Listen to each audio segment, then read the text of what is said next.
Hey, everybody. Welcome to Impact Theory. I am here with Benjamin Hardy, PhD. Ben, welcome to the show, man. Thanks, Tom. Happy to be with you, man. Awesome. Well, your book, Personality is Not Permanent. I am obsessed with this concept. And I think the right place to start is give me a definition of personality as you see it and why you think that you needed to make that statement, that it's not permanent. Yeah, personality, as I see it, is pretty much quite surface level, actually. A lot of people view it a lot more fundamentally than I do, but it's, from my perspective, very surface level. I think the general definition in psychology would be your consistent attitudes and behaviors over time. So that's basically it. It's how you consistently show up in situations, how you respond to situations. And from my perspective, there's an enormous amount of factors that lead to how you show up. And so I felt like I wanted to write this book because I come from a huge background of change in my own life, came from a pretty rough background, and I've gone through a lot of psychology, got the PhD. And so I just felt like typical conversations about personality were pretty weak. From my perspective, they're just generally a fixed mindset. Personality tests, all of these things are just kind of a weak view of what the construct is. And so I just felt like it was a really good vehicle to explain how things like trauma work, how things like environment work, how things like identity work. I just felt like personality was a really good tool to show people how change was possible.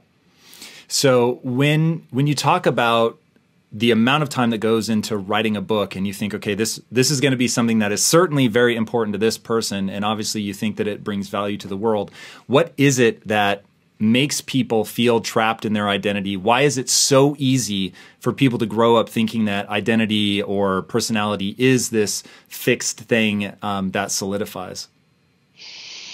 Yeah, I think a lot of it obviously is your identity. Identity and personality are two separate things. Identity, in my opinion, is far more fundamental. Identity is basically how you self-define and how you self-describe. It's basically just who you see yourself as, which drives your behavior. It's your story about yourself. So if I were to ask you, Tom, who are you? You'd start telling me a story. You'd tell me about your past. You'd give me a narrative. And so your identity is basically how you see yourself. And what's interesting about identity is it actually in a lot of ways comes from your goal. So for example, you building Quest or you building Impact Theory, whatever your goal is, that's a big part of what drives your view of your identity. Me going to school, becoming an author, like whatever goal you have for your future. And a lot of people aren't as thoughtful about that. That's the thing that ultimately drives your identity. And then your identity drives your behavior. And over time, that reflects your personality. So personality, from my perspective, is the offshoot of identity. And identity comes from your view of your own future. So if I said it in a different way, let me know if this makes sense. So identity is the narrative that you give yourself, just like you said, and then personality is the way that manifests in behavior? Yeah, behavior and attitudes. It's how you show up. So, when you change your identity, when you change your script, when you change your story, and obviously that would be based on a goal you have, a future that you're trying to create, then that's going to change your behavior over time. And if in a really easy way to actually assess that in people is just compare your current behavior with your former self's behavior. It's really easy if you just look at a snapshot of yourself, maybe 5-10 years ago, the things you were pursuing, the things you described yourself as, the people you were around, those are, even the things you valued. Chances are a lot of that's different from what you value right now and what you're seeking and how you would even see yourself. Yeah, you talk very eloquently about that in the book. One of the things that I found really profound in the book is that your personality is going to change whether you want it to or not. On a long enough timeline, just the way that life bumps you about and the way that we are meaning-making machines and that we're always assigning meaning to things, we're always telling ourselves a story, it's going to shape you in a certain path. And it seems to me that sort of the core thesis of the book is you can take control of that. And if you don't, you're going to end up somewhere random. And if you do, you can end up where you want to end up. Tell us a little bit about your background. Hiding in the comment that you just made that you started out in sort of a rough way is a pretty robust story. And I think that I want to identify where you started so we can talk a little bit about like things like attachment style and ultimately I want to understand how malleable you think we are. Is it 100% we're blank slates, or is there some contending with even recognizing that it's nature and nurture, but is there some things that are sort of locked in early childhood? Yeah, I definitely don't think we're blank slates. I also don't think that potential is fixed. Just as an example, when you gain new knowledge or new relationships or new attributes, you start from a new starting point than you did before. So my potential right now is different from my potential 5 years ago because I have different knowledge, different characteristics. I'm in a new context. The world's different. So if you're comparing yourself with your former self and assuming that you have the same situation and same attributes, you're actually making a false comparison. It'd be like with my foster kids, who we adopted, saying that they had the same innate potential in their former environment as they do with me and my wife. They're actually two separate contexts, two separate abilities. So that view of people is not looking at them from an atomic perspective where you're seeing them just solely as an independent attribute. Instead, it's more of a contextual relational ability, person. So my view is that people do have a lot of potential for change, but yeah, there are constraints, and we can kind of go back and forth and figure out what we both think about that. But yeah, as far as my own story, I basically, grew up in a pretty healthy, normal situation, but my parents had just a really rough divorce, which can obviously be kind of a pivot moment for a kid. I'm the oldest of three boys, and ultimately it was just a nasty, rough divorce that just didn't turn out well for anyone. And my father ended up becoming a drug addict. It just created a huge amount of depression for him. And it was weird because I was the oldest. My dad had invested the most in me, just being the oldest son. He had done a lot of homework with me, went to my baseball games. Like, it was weird just seeing a flip, where it's like not only do your parents get divorced, but all of a sudden, like, your father goes down this deep dive. And my house literally became essentially like a rough place. Like, there were extreme drug addicts there. There was drugs all over the place. Like, it just became a really weird place. How old are you at this point? They got divorced at 11, and then it was probably from 12 on, from 12 to age 18. And it just got weirder. What are you thinking at this point? I don't know, man. A lot of me was blocking it out. I played a lot of video games. My friend, I would have friends over, and we'd be just in one room playing video games, and weirder and weirder people would come over, and they'd just go behind a closed door, and it just got really weird, man. Bright lights in the room. My dad changed his clothing style. It was just really interesting. And I kind of just blocked it out. I did a lot of skateboarding growing up, a lot of video games. And so me and my friends would be there, playing video games. And it got really weird. And I wasn't comfortable really even having the conversations, even though I had a lot of friends who had weird backgrounds as well. and it was when I was 18 that I finally really started opening up about how I felt about it. I had a girlfriend, and she actually just gave me the space to talk about it. And I had huge breakdowns. And eventually it got to a point where it was just too rough for me and my younger brothers that we just went and lived with my mom full time. She lived pretty close, and so we were going back and forth. And I kind of just pushed it out, and I kind of pushed everyone out emotionally through that, and just kind of self-preservation. I will say, and I do obviously break it down a lot in the book, my dad's not the same guy. I ultimately left on a church mission when I was 20 years old, left for a few years, and right before I left on that experience, I rekindled my relationship with my dad, and we went and had lunch together. Obviously, a big aspect of trauma is how you view your relationship with your parents. They may not be around, but a lot of that connection has an impact deep down on who you are. And so I just wanted to fix that. That was something I felt like I should do before I left. And so we started having lunch together, and ultimately he began working his way out of his addictions. He ended up even becoming an addiction recovery help. And so he's not even the same guy remotely as he was before. He's very healthy, overcome his addictions. He's in a great spot. I have a great relationship with him. And so things are quite different than they were 10, 15 years ago. Okay, there's so much to unpack in there. I want to go back to the girlfriend. She gives you a chance to connect with somebody. You define in the book, and you're quoting somebody, and I forget, unfortunately, who you were quoting and what the exact quote was, but the gist was that it isn't the trauma that messes you up. It's what the meaning you assign to something when you don't have a sympathetic listener to connect with. What was it about? One, do you remember the exact quote? Because it's pretty powerful. Yeah. The quote comes from Dr. Peter Levine. It's from his book, Healing. It's called Waking the Tiger, Healing Trauma. Very good book. So Peter Levine, and the quote is, trauma isn't what happens to you. It's what you hold inside in the absence of an empathetic witness. It's so good. So I'm assuming girlfriend becomes the empathetic witness? Yeah, definitely. She was someone I felt comfortable enough asking me, and she knew that my life was so much more messed up than I was putting on. This is my senior year in high school. And, as a high school kid, I was just trying to save face. I was just going to school, just pretending like my life was completely normal. And, she knew it was not. And so she just took the time to sit down and just ask me to unpack what the heck was going on in my life. And I just remember just breaking down, and just I felt safe enough to do that and just totally broke down and just cried. And it was just interesting. But I mean, that was a very helpful conversation. And then she ultimately was able to just ask me, where do you want to go? What do you want to do? And it opened me up. So in that moment, what is the catharsis of letting it out? Is it acknowledging what the meaning is? Is it recognizing that you can assign new meaning to it? I mean, the breakthrough that you end up having at whatever, 20 years old, that you have all this meaning around your dad. You need to like revisit that, restructure that. That's pretty crazy. I mean, I get it sort of post the PhD, but to be doing it at that age, I certainly was not capable of that. So I'm just curious, like, is there a tie between the cathartic release? Did you recognize at that point? Would you have used the word meaning at that point? No way. No, I didn't really. I would not have used the word meaning. I do think what I wanted from that conversation was that I wanted to help my dad. I think up to that point, I was mad at him. You know, the meaning that I'd given to it, even though I wouldn't have used those words, is that I'd kind of given up on him. He used to be my hero. And at that point, I just thought it's a lost cause. Like, my life sucks. Like, I'm just going to move on from that. And then I don't know what that means for my future. But I think that conversation kind of cracked the egg, I guess, a little bit and just opened me up that, you know, I actually want to fix my life a little bit. And I'm the oldest, and I don't really know how to do that. But part of that is redeveloping a relationship with my dad, seeing if there's anything I can do. And obviously that's what he had wanted. He had tried on multiple occasions. I remember him coming to my mom's apartment, knocking on the door and just saying, will you guys talk to me? And we just like shut him out. We're just like, go away. Like, you're not in our life anymore. And he had tried that so many times. And so, you know, I think that just led me to wanting to fix things a little bit, or wanting to do what I could. Maybe me becoming a little bit more compassionate towards his situation. I don't know all the full breakdown and the full psychology of it, of my 18-year-old self, but I knew that at that point I started to wanted to make change.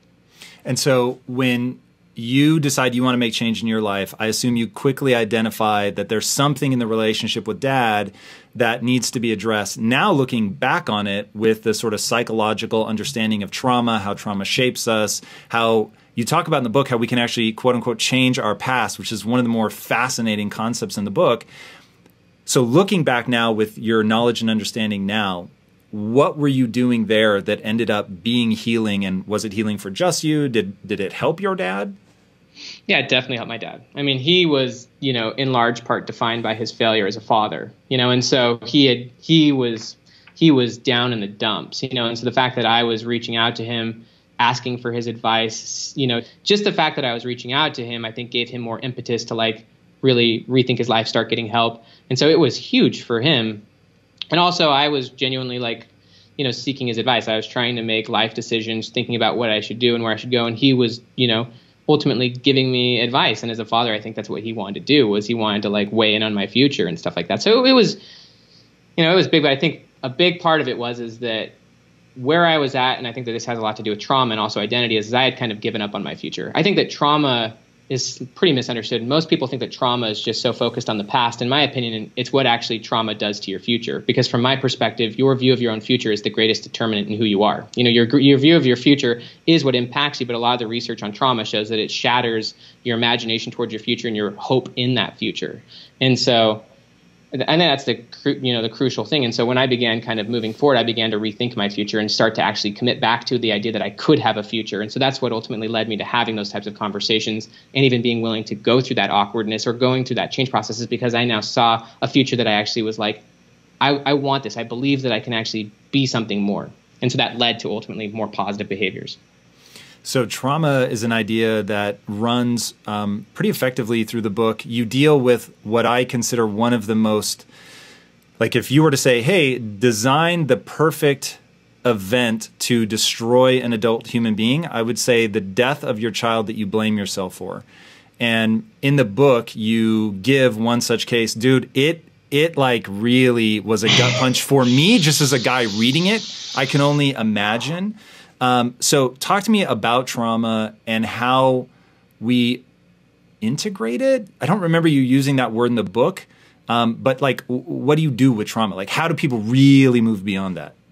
Yeah. So that story is crazy. The story of Melissa Hull. She's someone who my mom introduced me to. She's just an amazing woman. Her son died under her care. You know, she was supposed to be watching her son, and he was out playing and fell into a canal and died. And ultimately, she blamed herself for that for years. And it was through an empathetic witness that she was able to begin to, you know, reassign the meaning. Ultimately, she had gotten all sorts of condolence letters, and, you know, someone had told her that something similar had happened. You know, she got all sorts of letters. And the night she was going to kill herself, you know, she read this letter. She had a stack of condolence letters, and she read this one from a lady who had a similar situation. You know, this lady, I think named Teresa, who she never actually was able to get back in contact with, but tried many times. This lady named Teresa, who wrote her letter, she was with her 6-year-old daughter, went inside for a little bit to like grab the phone or something, came back out, and her daughter had gotten hit by a car and died during the 2 minutes she was inside. And so what Teresa had sent to Melissa in the letter was that, look, like, you're not a bad parent. Like, you didn't try to make this happen. This was a freak accident. Teresa was able to say some things in that letter that helped Melissa to actually like have hope again. And it really was that breakdown, similar to I think what I had, where it was just like, I think you blame yourself a lot for something, or you just lose hope in something that you initially wanted. And so that leads you to just kind of losing hope. And I think what you need is some form of like a shred of hope. And I think that that's what she got. And so I think that, you know, she was kind of giving up on herself. I was kind of giving up on myself. But I think you kind of have to, I mean, in the case of her and even me, a lot of it was just that an external party came and just like actually like saved space or just tried something. But I think for someone who more practically is in a dark place and just wants to get out, I think actually seeking help. It could be a friend, it could be a therapist, it could be an old high school coach, it could be an old church leader, whatever it is. I think if you just go up and just talk to someone and just literally open up and just be flat out honest. I think that in general, complete honesty and transparency, there's a concept in Alcoholics Anonymous that you're as sick as your secrets. That has a lot to do with trauma. It's just burying things, holding things in. And so I think from like a human growth perspective, the moment you just begin opening up about where you're at, how you're feeling, it's kind of like writing things in a journal. Once you have it out, you can actually start to look at it from a different perspective, and then you can start reshaping the meaning of it. And maybe you can even get the help of smart people to help you start rethinking it and maybe looking at it from a more of a hopeful perspective, that you're not a bad person, you're not a loser, that these are crazy things that happen, but you can do something different about it. You can look at it differently, and ultimately your life still has purpose and meaning, and you can still do something with it. All right, so I would say be aggressive about seeking that, you know? Yeah, I think that is sage advice, my friend. And all too often, people are trying to handle it sort of casually instead of, like you said, being aggressive, going and getting sort of structured help, somebody that is trained to provide that help. I want to talk about the hope and reframing. So you talked about giving up on yourself. When you say giving up on yourself, do you mean that you have lost the ability to believe that you can change, or that your situation will be different? I think giving up on myself just meant giving up on the idea that I could have the life I wanted. You know, I'd given up on my future, essentially. It wasn't so much I didn't even really think about my idea that I could change. Like, that wasn't really how I was thinking about it. I had just given up on my idea that my future was going to be any good, or that maybe my hopes or expectations were possible. I just kind of assigned my future as, I don't really know what's going to happen anymore, but it's going to suck. Like, you know, so I think it's just giving up on your idea of the future. It's not so much, you know, and if you've given up on your idea of the future, you probably don't think you can change as a person, you know, because your view of your future, I think, determines how much you believe you can change. And so I think it's mostly just giving up on your idea of the future. All right. So then I think we have to address now the concept in the book about your past does not define your future, which I would say most people feel pretty comfortable with the idea that your past does define your future, or certainly is the best indicator of your future. Why is that not true? And does that tie into this notion of being able to reframe your past? Oh, absolutely. Yeah, I would say the past doesn't define the future for two reasons. One is because the past, from your perspective, at least from a psychology perspective, is just a meaning. Memory is always changing. It's always flexible. And so the version of your past that you have right now is probably different from the version of the past you had 3 or 4 years ago, even thinking about the same events. And so the past is really just a story. It's just a meaning. Yeah, there were objective events that occurred, but you have no ability to actually know what those objective events were, because from a psychology perspective, is all we can see is through our perspective, is all we can see is through our subjective lens. And so when you look, you know, anytime you learn something new, you read a book, you have a new experience, that probably informs your view of everything else. It's like you change a part, you change the whole. And so kind of breaking memory down in a really simple way, your memory is always constructed in the present. You know, who I am right now, I think about myself as an 11-year-old boy with my parents getting divorced and my father becoming a drug addict. My view of that and the meaning I assign to it, and even all of the context around those memories, is completely painted by where I'm at right now as a person. The fact that I have a great relationship with my dad, the fact that I have all this knowledge in psychology, I've got 5 kids, like all of that reshapes how I look at and interpret my past. One challenge that people have is they're not actively approaching their past as a flexible entity. And so they tend to kind of relay the same story over and over, which doesn't necessarily help. But so one reason why the past is flexible is because it's simply just a meaning. It's a story, and your memory is always changing anyways, and your memory is always constructed in the present. So Brent Slife, he's one of my favorite psychologists. He wrote a book called Time and Psychological Explanation. Freaking deep dive. You would actually love it because I know you like diving deep into like thick stuff. But he basically says that, a lot of people think that the past is causing the present, but the reality from a memory perspective is that the present is causing the meaning of the past. Wherever you're at in the present, that's what's determining how you view your past. And so if you learn, if you grow, if you, have achievements, if you just develop healthy relationships, it will alter the meaning in the view you have towards your past. And that's something you should seek. In my opinion, if you're still viewing the past and former relationships and former experiences the same way you did 4 or 5 years ago, that says more about who you are right now than it says about your past. It says that you're not learning, you're not gaining perspective, you're not seeking greater context, you're not asking hard questions. And so for me, as an example, I had to go and ask my dad, tell me all about your perspective of when you were a drug addict and when me and my brothers left you. Like, tell me what that was like. Tell me why you went and had those experiences. Tell me why you had made those decisions. Tell me what it felt like coming to mom's house and us slamming the door on your face. That's seeking greater context and perspective. And obviously, the more context you have towards someone, you have greater empathy and compassion. And so in hearing his story, I'm like, I can kind of see what – I obviously wouldn't justify him doing it, but I can see to some reason why he did that.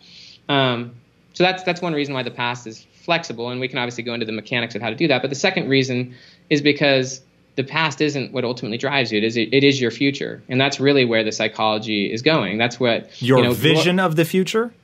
Your view of whatever future you want and your commitment to that future. So Roy Baumeister, Marty Seligman. I actually have the book right here.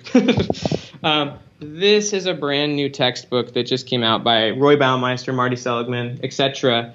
And these are some of the most prominent psychologists of the last 50 years. This book's called Homo Prospectus, and it's based on a concept called prospection. And they're kind of throwing a wrench into all of the research of the last 100 years and saying, you know what? Maybe it's not the past. Maybe it's not the past that's driving you. Maybe it's your view of your own future. And maybe the thing that makes us conscious human beings is the fact that we have the ability to imagine an infinite amount of futures. From Roy Baumeister's perspective, it's actually what makes us conscious is that we can imagine multiple futures and then ultimately dictate our present behavior towards one of those futures. That's what makes us conscious beings, is that we can choose a future and commit to it in the present. And so another reason, in my opinion, why the past doesn't drive the present or the future is because, in my opinion now, it's actually that the future is the thing driving the present more than anything else. All right, that's really interesting. And I think going into the mechanics would be really helpful. So I've just talked to so many people that feel defined by their past. So I'll let you tell me, are we better off starting with how to reframe the past, or are we better off starting with how to reframe the future? I think that ultimately you've got to do both. And I think that you've got to do both at multiple stages. And so, as for someone like myself who's just on a growth trajectory, seeking growth, I kind of am just doing both together. Probably going to the past might be a good place to start for people, in the beginning.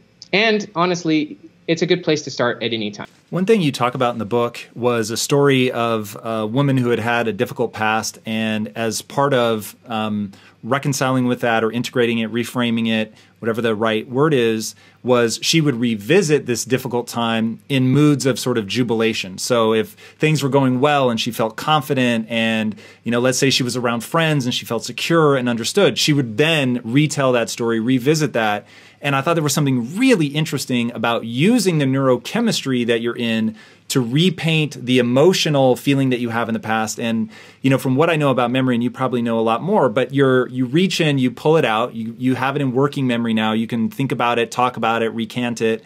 And in that moment, you're also recontextualizing it, which is one of the reasons I think MDMA therapy works for people with intractable depression, is you're revisiting something in this neurochemistry of everything is love, and you feel good about everything, and you feel compassionate toward yourself and maybe the perpetrator, that put you in that situation.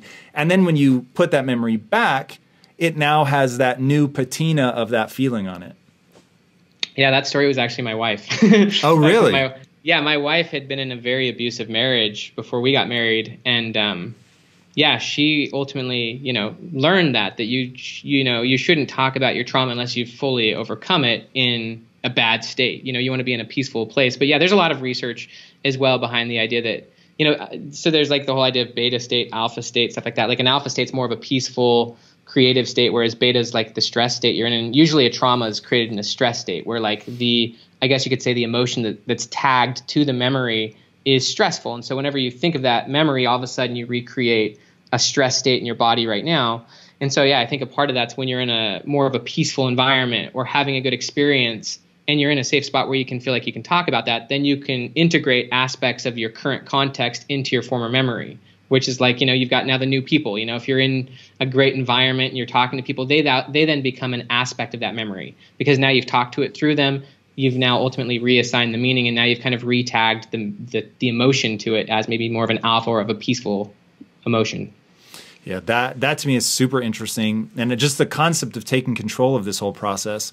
So, okay, we now are beginning to understand how we go back and recontextualize the past. Now, how do we begin to allow ourselves to, begin to think about a beautiful future? Thinking about Melissa, whose son drowned. I have to imagine there's some part of her that's like, you don't deserve to be happy. And so how do we begin to break out of that and build this vision for the future? Yeah, well, in her case, she had a big reason to commit to her future. So she actually that night, the night that she almost died, the night that she read the letter, she had another son who was younger, and she ultimately created a purpose for herself. Viktor Frankl in Man's Search for Meaning, he talks a lot about how it's not necessarily your conditions, but it's your view of your future and a sense of purpose that determines your happiness or your ability in the present. And so for her, she ultimately created a sense of purpose for herself in the moment. She wrote herself a letter, or she wrote her son a letter, her 2-year-old son a letter for 10 years into the future, and she just poured her heart out in that letter, which I think is probably cathartic and very inspiring. But she just said, look, your brother Devin died. I'm really sorry that this happened. I'm sorry you have to grow up without a brother. But I'm freaking committed to being the best mother I can for you. And in 10 years from now, I'm going to present you this letter, and I promise you I'm going to fulfill this promise. And that in 10 years from now, when we're talking, and you're 12 and you can comprehend this a little bit better, I will have fulfilled that promise. And I want to just thank you for giving my life purpose. Thank you for giving me a reason for showing up. And so I think that, for her, she made a pretty powerful pronouncement towards her future self and towards her son, and she ultimately assigned a deep level of meaning and then made a promise to herself and to her son, and then she fulfilled on that promise. And so that's what she did. I'm sure that she had plenty of ups and downs along the way, but she committed to a future self, and to her son, and she had a deep reason for doing it. And so I think that that's what started her towards moving forward. So how do people pick a future that is exciting, that is going to be something that is, if the Homo prospectus is right and the very thing that drives us, defines us, is that vision for the future, how do people begin to craft a vision that is wise in the sense that it will create the present that they can actually enjoy? Yeah. So there's a quote from Dan Sullivan, one of my good buddies, and he says that the only way to make your present better is by making your future bigger, which is essentially a statement of perspection. But I think that one thing that's really important to realize is that your view of your own future is determined by your current level of awareness and understanding. What futures I imagine are different from the futures I would have imagined 3 or 4 years ago because I now am a different person. I see the world differently. I've had a lot of experiences. I've got knowledge I didn't have. I'm in a context. And so my view, even to imagine or come up with various future scenarios, is fundamentally different than my former self. And my future self will be in the same boat. My future self will imagine different futures than my current self has because my future self has had experiences and knowledge and awareness that I just don't have. But I think, based on where you're currently at as a person, what do you value most? What is a future worth having? What are things that you value that would ultimately be worth spending your time on? A big aspect of that is just thinking about your future identity, your future self. I think that that's generally the place to start is who do you want to be? What do you want your circumstances to be? What do you want to be doing? What do you value? Where do you want to be in the future? I think just imagining where you want to be, who you want to be, and what you want to be doing that's hopefully valuable, that's worth working towards or worth creating. I think that that's the first step is ultimately thinking about your future self, the person you want to be, the situation you want to have, and ultimately what you want to be doing that you can't do at this present moment for one reason or another. And so I know you talk a lot about journaling in the book. Journaling is something that's been transformational for me. Is that one of the sort of mechanistic things that you recommend that people do? And I know you have prompts that you use yourself. Jordan Peterson talks about the whole notion of future authoring, writing that script out. Do you have guidance for people that are embarking on that? I think that journaling is a really great place to start. I don't necessarily have like an extreme, like structure. I mostly just write about what I want. But I think thinking about different time horizons is good. Like I look at, obviously different layers of my future self. Like I have a future self in my 80s that's obviously influencing what I do right now, leading me to certain decisions and thoughts, but also like where do I want to be in 3 to 5 years? And so I think thinking about what's your next step? Like what's the thing you want most right now? So like if you're someone who's single that really wants to be married, like, well, what is the ultimate thing you want right now that would reflect your future self at a much higher level than you're at right now? So like for me, as an example, when I was in undergrad and I was studying psychology, like my next level future self was me as a PhD student really diving into psychology. Once I got there, like I really, really wanted to be a professional author. And so like I think from a more practical standpoint, like what is the next level future self that like really excites you? Like what's, it could be getting married, or it could be starting that business, or having your business be successful, or it could be getting that book deal. Could be being in elite shape so that you're doing like those Ironmans, whatever it is you want. Like what is that next version of you that's the thing that you really, really want? And then ultimately you can create a process to getting to there. But I think just thinking about what's you at that next step, which is obviously maybe a quantum leap or a next level up of your current self and what you really want. All right, let's talk about the gap and the growth, the focus on one or the other, because when I think about somebody trying to put themselves through this journey, people are going to run into, well, I don't believe that about myself. And you made a comment really early about your foster kids that you've now adopted, and that what was fundamentally possible for them when they were in a bad situation is very different than what's possible for them now, which is really interesting. But how do you get people to when they're in the bad situation, how do you get them to believe that no, as you go, what you're capable of will continue to grow and expand, and every time you add a new piece of information, a new bit of knowledge, a new bit of confidence, then like what's capable next gets bigger and bigger and bigger and bigger. But in that beginning phase, how do they allow themselves to build a future that they're excited about? Is it just like baby steps along the way, or do we really aim big and just buy into the process? What does that look like? Yeah, super interesting question. So just for like the theory behind it, the concept is called the self-expansion model. There's a lot of cool research on the self-expansion model, but basically the idea is that as human beings, we don't have innate potential or innate efficacy. Our efficacy, which is basically our confidence or our ability to produce results, is not innate, but it's contextual, and it's based on the resources you have towards your goals. So as an example, like my foster kids, when they were in a situation, not only did they not imagine they imagined futures. It was probably them sitting and watching TV. You know what I mean? Because that's all they did. But they also didn't have very many resources to dictate towards any goals. And so when you create a new environment, or when you even read a new book and get new knowledge, or when you have a new relationship, you now have new resources to put towards your goals. And so that's how you expand as a person, is by being able to imagine bigger futures and then having the resources to put towards those. But, to answer your question as far as like, if someone's in a rough situation and how do they even get themselves out, I do like the gap and the gain perspective that you provided.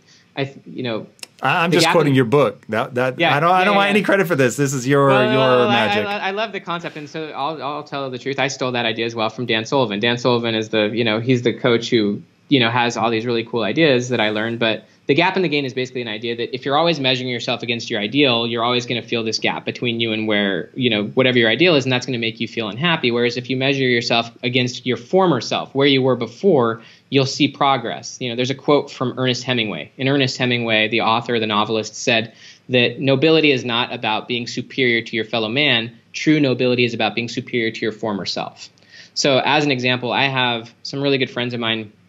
They're in like their 40s. They've got, some kids and stuff, and they've had serious financial issues during COVID, where he's like lost his job. She's gone through like this identity crisis, and they're kind of freaked out because they've got kids and they're like, what the heck do we do? And I just asked them, look at where you were like 3 or 4 months ago. Like, have you made any progress in the last 4 months towards getting yourself into a better financial situation? Is your relationship with each other better? Like, where are you at versus where you were 4 months ago? And they're like, oh yeah, we're in a much better situation. Like we've made big progress. And that's reflecting on the gain of where you were versus where you're at right now. And that gives you a little sense of confidence and movement. So I think I think it's a good practice wherever you're at. Whether you've made big success or whether you're small, is to actually like look at the progress that you've actually made. And I think that really helps you to feel like it actually increases your hope. So it's looking at the good, focusing on the good, and saying, what can you do now because of that? Yeah, that concept I think is really important for people to understand that, look, it's probably pretty difficult when you're in real dire straits to believe just how big your future can be, that you could be capable of those things. But that notion that like getting better expands how far you can go, expands how far you can go, expands how far you can go. And that to me is pretty intriguing. Now, one thing that I find interesting to you, and the only time you mention it in the book anyway, is almost a disparaging remark. But I think that this may tie into some of what has made you so successful, which is that you used to skateboard. Now, I don't know if you took it very seriously, but as somebody who dabbled in skateboarding and did not take it very seriously because I was so afraid of pain, which is something that you will absolutely have to deal with when you're skateboarding, is that ability to believe in your future, that you can get better, that just because doing the trick now, hurts and the skateboard is whacking you in the shin, or you're rolling your ankle, or, you're tagging yourself in even more delicate places. Skateboarders have to have this willingness to suffer through that pain to get to something great. And I wonder, one, was that how you approach skateboarding? And then two, what lessons can we learn about pushing through adversity to get where we really want? Because imagining a wonderful future is not the same as having the tenacity to execute against it. Yeah, I love the question. I loved skateboarding still. The reason I like skateboarding is, one is you can imagine it. You can also see it. If you're at a skate park, you can model. You can, obviously that's a big aspect of psychology, is what we call selective attention. So like whatever you're focusing on intensely, like that's what you're kind of becoming as. And so you can watch really good skateboarders. As far as like the dealing with pain and the pain tolerance, I think that I had developed an extreme level of that through all that I'd gone through with my family. And so like skateboarding didn't seem that risky because like my home situation was obviously very risky. How I would frame that now is, rather than like being able to deal with pain, which obviously you deal with a lot of that in skateboarding or snowboarding or anything, is I now view it more from like an emotional flexibility or psychological flexibility standpoint. So like the physical pain of learning is not as intense usually as like the psychological pain of letting go of former beliefs, or, actually like going through a growth process. So like there's a lot of research on deliberate practice, and the idea of, first off, you have to have a view of your future self, but then second off, you have to go through the process of learning, which can be quite difficult. And in my opinion, that process is mostly about emotional flexibility, or what psychologists call psychological flexibility, which is trying things that you've never done before outside your comfort zone, failing, and getting more and more comfortable with uncertainty. So if you're trying a new trick, as an example, on a skateboard, you've never kick flipped off like a 5-stair. There's some like, you know what I mean? No, like I have not. Stair. Yeah, but you're trying something new, and so like part of facing that emotional resistance is like, yeah, I've never done this before, and kind of sitting with the emotions, you know what I mean? And then becoming more and more comfortable outside of situations of certainty. I think that it's so fascinating to learn, obviously, about the brain and about how the brain is ultimately a prediction machine, and that the reason we formulate memories is just so that we can actively predict our future.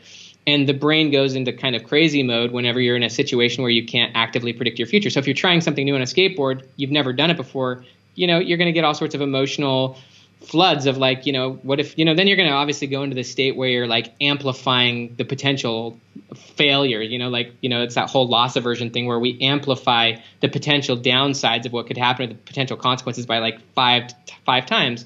And so I think it's just learning to handle that, learning to realize that it's not going to all fall apart, and ultimately becoming comfortable with the uncertainty of the outcome. If I try this trick, I don't know what's going to happen, but I'll be okay. And so I think it's mostly about, I think pain tolerance is good, but I think mostly it's about becoming flexible to uncertainty, flexible to your emotions, and ultimately watching yourself do things that you've never done before over and over again. And that's how you build confidence. That's how you build that identity capital, is becoming okay with, I don't know what's going to happen here, but I'm going to try it anyways. And it probably won't be as bad as I think it's going to be. Talk to me more about that idea of flexibility. It's something you go into great detail in the book. I found that in health and fitness, you talk a lot about metabolic flexibility. That's this big thing about being able to, either burn sugar or burn fat, and the ability to fast effectively is a really important idea. And when we get into cognitive or psychological flexibility, what is that, and how do we cultivate it? Yeah, ton of research on it nowadays. It's based on a form of therapy called acceptance and commitment therapy, or ACT. But really what it is it's your ability to process your emotions, to handle them, to reframe them. And it's ultimately about committing to a certain goal and then just becoming more and more comfortable with ambiguity or uncertainty. It's about you ultimately actively moving through your emotions rather than being stopped by them towards a goal. Can you define commitment as you talk about it in the book? I think it will recontextualize what you're saying right now for people, because it carries a lot of weight in the book. Yeah, commitment, goal commitment is just whatever it's committing to an outcome, So as human beings, and especially for me as an author, like I hear a lot of people who say you should ignore the outcome and just focus on the process. But like from a psychological standpoint, that's really bad for motivation, and it's just not how humans work. So like there's a concept in philosophy that I love called teleology, and teleology is basically based on the idea that every action we do as a human being is to produce an outcome. Like everything we do is goal driven. Me going to the bathroom is to create an outcome. Me going to the grocery store is to create an outcome. Me going home to be with my kids is to create an outcome. And so the more you just own the outcomes that you want and commit to whatever outcome you want, then first off, it's really good for your identity, because then you can actually say, this is who I am, this is what I want, without pretending like you want something else. It actually creates transparency. But commitment also just, what I like, and this comes from the book, The 15 Commitments of Conscious Leadership, but commitment is basically whatever results you're getting right now. I think that's pretty freaking humbling, like whatever your circumstances are, that's what you're committed to.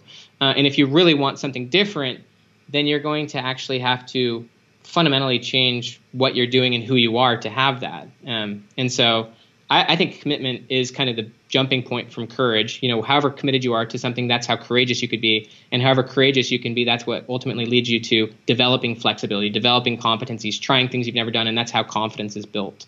And so I think commitment to a specific outcome is the starting point. I've heard you use a story to illustrate the difference between wanting something and being committed to it. And it was the guy that gets stuck in the snow. And I would love to have you tell that story, and especially in the context of your own life within a single 12-month period, going from 0 children to 5 children, which is a pretty extraordinary leap. Yeah, if you can walk us through that, I think it illustrates what you're talking about with commitment and how it can affect your ability to get to an outcome. Yeah. So this is a really interesting story I'd heard from he was an organizational behavioral professor named David Bednar. And basically he told the story of a young man who bought a pickup truck, and he wanted to prove to his wife, that it was a worthy investment. So he went up and he was going to go up to the mountains and ultimately get firewood to bring back, and they were going to have an amazing fire and stuff like that. He was up in the mountains. It was really snowy. He got stuck in the snow, was trying to peel out and stuff like that. Ultimately was stuck in the situation and was just going to sit there and wait for someone to come by and pull him out, essentially.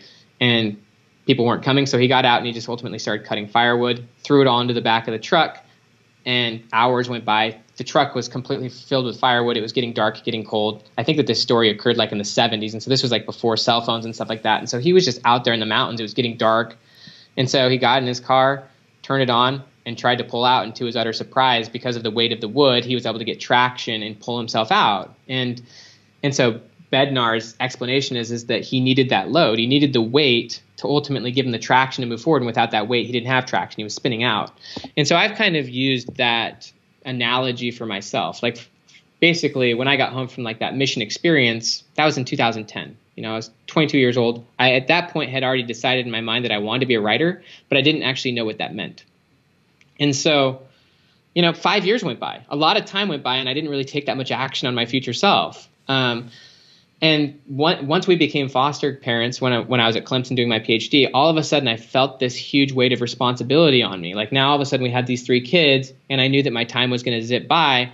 And so all of a sudden I felt this extreme pressure in a good way. It's that whole pressure can either make a diamond or bust a pipe, but I felt this extreme pressure that I needed to get moving because time was going to zip by. And I also felt the pressure of I need to now provide for these kids. And I was a graduate student making literally $13,000 a year, as a research assistant, making no money and frustrated. And I'm like, I got to get moving. And I think there's a lot of really good ideas behind this. Like Will Durant, he's got one of my favorite quotes. He said that the ability of the average person could be doubled if their situation demanded it.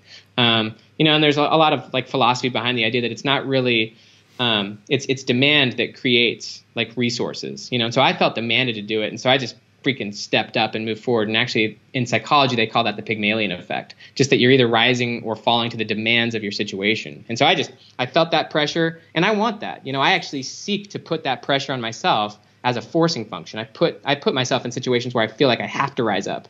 It kind of purges out my loss of ambition, or it purges out my own failings. The situation requires it. And so I think that that's what happened for me when I had the foster kids. Yeah, I love that. And so now I've actually not heard of acceptance and commitment therapy, but now that we've got that framework around the intensity with which you mean commit, what is acceptance and commitment therapy? Yeah, and sadly, I'm not like the world's expert on that, but really it's about committing to a goal and then just accepting the emotions that you experience along the way, accepting the failures along the way, accepting that there will be, you know, ups and downs, and ultimately moving forward despite that, getting the help you need despite that, reframing despite that. Like, rather than just feeling the pain and being shut down by it, you're committed to the outcome, and you accept that you're going to face a lot of crap through that and that you can get through it. And I think that that's how you become flexible. And so to me, that's why I think commitment is a statement of what is. Whatever you're committed to, that's what you get. And so if you commit to a certain future and you just accept along the way that you're going to have a lot of ups and downs emotions, then you can move through it. And you can get the help you need to get through it. And that's how you ultimately become flexible as a person. Word. Dude, this was amazing. Tell people where they can find you, where they can get your book. Yeah, get the book anywhere you want. It's called Personality Isn't Permanent. It's right here. Yeah, BenjaminHardy.com is my website. And just really grateful to be with you, Tom. Awesome, dude. Thank you so much for coming on. I think that the topics that you cover in the book are extraordinarily important for anybody that wants to love their life and achieve something that, you know, they'll be excited by. So thank you so much for writing it. And I highly encourage all of you guys to read the book, to go to his website, to just look at these ideas. I think they are absolutely life-changing. And speaking of life-changing, if you haven't already, be sure to subscribe. And until next time, my friends, be legendary. Take care. I live by two core principles, right? The first is that everything everyone knows, they learned. And I don't accept that I'm less intelligent than the next person, which means I can learn it too, right? The second is that every single excuse I have is valid, but that's still not going to give me the results that I want.